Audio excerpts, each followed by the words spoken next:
back to my channel. For those who don't know, my name is Olivia Cecil and I'm a realtor here in Lexington, North Carolina. Today I wanted to talk about this right here, the Working with Real Estate Agents brochure. In North Carolina, it is a requirement that agency is disclosed. So there's three main ways that an agent will be able to work for you in North Carolina. The first one being a buyer's agent, second one being a seller's agent, and the third one being a dual agent. So I'm going to help explain the difference between the three. So stay tuned.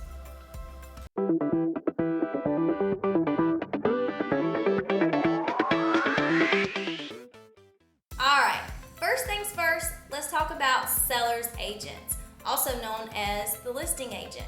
When you're driving down the road and you see that big for sale sign in the front of someone's yard and it says, listed by XO Realty, call John Doe for additional information. They already have an agreement with the sellers. They have what's called a listing agreement. And in that listing agreement, they've listed all the terms of which and how they want that firm to represent them. Compensation-wise, advertisement-wise, lockbox, signs, whatever they need to help represent that seller client in the best capacity possible. Secondly, buyer's agent. As a buyer's agent, same duties. We have what is called, though, an exclusive buyer agency agreement. And in that agreement, it states that the buyer's agent is going to help you and guide you, have your best interests at heart, follow your legal and lawful instructions, and be there for you and guide you, help you with your due diligence, disclose all material facts about the home. And it's very important to have someone represent you fully as a buyer, because if not, you'll find yourself in our third, dual agency. And dual agency occurs whenever you as a buyer are driving down the street, you see that sign, you call John Doe and you're like, hey, I seen this house, I'd love to see it, can you show it to me? And he'll say, yeah, sure, I'll be there in a minute. He goes, he meets you. You best believe the first thing he needs to do is go over this, the Working with Real Estate Agents brochure. Because again, it is a requirement in North Carolina for agents to disclose agency. He needs to be upfront with that buyer and say, just FYI, I already have a relationship with the seller. I know confidential and financial information about them. So if you as a buyer wanted me, John Doe, to represent you and write up an offer for you, I would have to know confidential and financial information about you as well. In dual agency, we have to treat both parties fairly.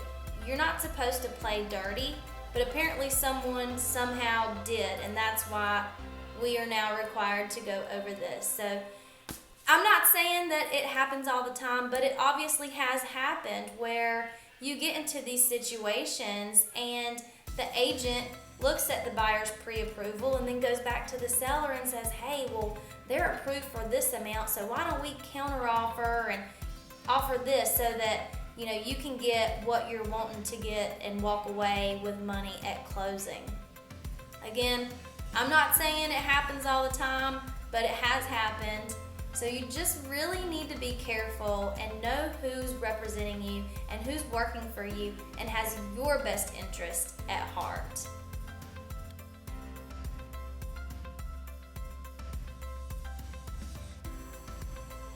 I really hope that this video has helped explain the three differences between buyer agency, seller agency, and dual agency.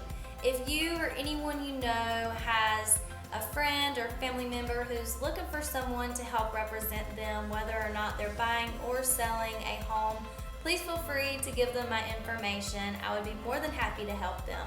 And I honestly hope that you have enjoyed this video. Please subscribe and ring the bell. Comment below on what other content you'd like for me to explain as far as real estate concerns. Hope you have a great day. Thanks.